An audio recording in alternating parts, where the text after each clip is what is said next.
शायद किसी ने ठीक ही कहा है, छोटी छोटी बातें ही हमें बड़े लक्ष्य की ओर ले जाती है। दोस्तों, आज मैं प्रदीप झा आपसे व्यक्तिगत रूप से कुछ कहना चाहता हूँ। क्या आपने गौर किया एक छोटी सी बात पर जो दिखने या कहने में तो बहुत छोटी सी लगती है, मगर उस बात का असर या प्रभाव इतना व्यापक है जिसके आगे दिन, महीने, साल या दशक तो क्या सदियां भी बौनी पड़ गई हैं। आपने तो सदियों के भारत व विश्व के इतिहास में गरीबों, मजदूरों के शोषण, उत्पीड़न व उनके दयनीय हालात के बारे में खूब पढ़ा होगा और जाना होगा। साथ ही उन गरीबों और मजदूरों के उत्थान के विषय में बनाए गए विभिन्न प्रकार की योजनाओं के बारे में भी खूब जाना होगा, जरूर सुना होगा।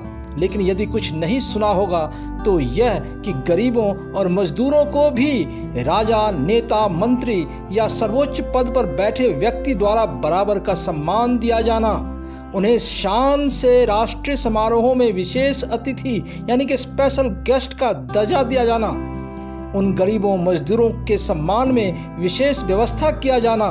जी हाँ, अब समय ने पूरी करवट ले ली है। भारत के यशस्वी व ऊर्जावान प्रधानमंत्री, जो अपने आप को प्रधानमंत्री नहीं बल्कि देश का प्रधान सेवक मानते हैं, उस प्रधान सेवक ने इतिहास बदलते हुए देश के गरीबों व मजदूरों को वो सम्मान दिया है जो बड़े बड़े ओहदेदार नेताओं व अधिकारियों को भी मिलना उनकी खुशनसीबी समझी जाती है।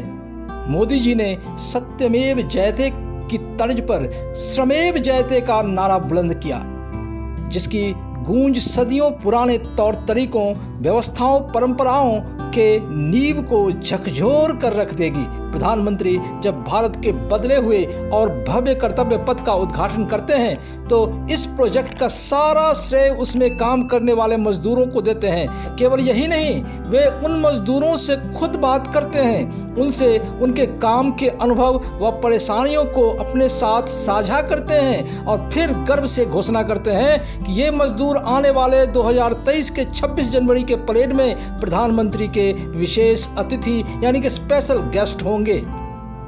वे सभी मजदूर को उनके परिवार समेत कर्तव्य पथ पर परेड में विशेष अतिथि के रूप में आमंत्रित करते हैं। इसी प्रकार देश के नए संसद भवन के निर्माण में लगे मजदूरों को भी वही बराबर का सम्मान देने से नहीं चूकते हैं और घोषणा करते हैं कि नई संसद भवन में एक विशेष गैलरी होगी जो इन मजदूरों के बैठने के लिए होगी, जिससे वो भी संसद सत्र की कार्रवाई में सीधे तौर पर हिस्सा ले सकें। स्वदेशी विमान वाहक युद्धपोत INS विक्रांत को नौसेना को समर्पित करते हुए भी श्री नरेंद्र मोदी ने इसके निर्माण में लगे मजदूरों को सम्मानित करते हुए उन्हें इसका सारा श्रेय दिया और स्वयं उनसे मिलकर धन्यवाद व्यक्त किया।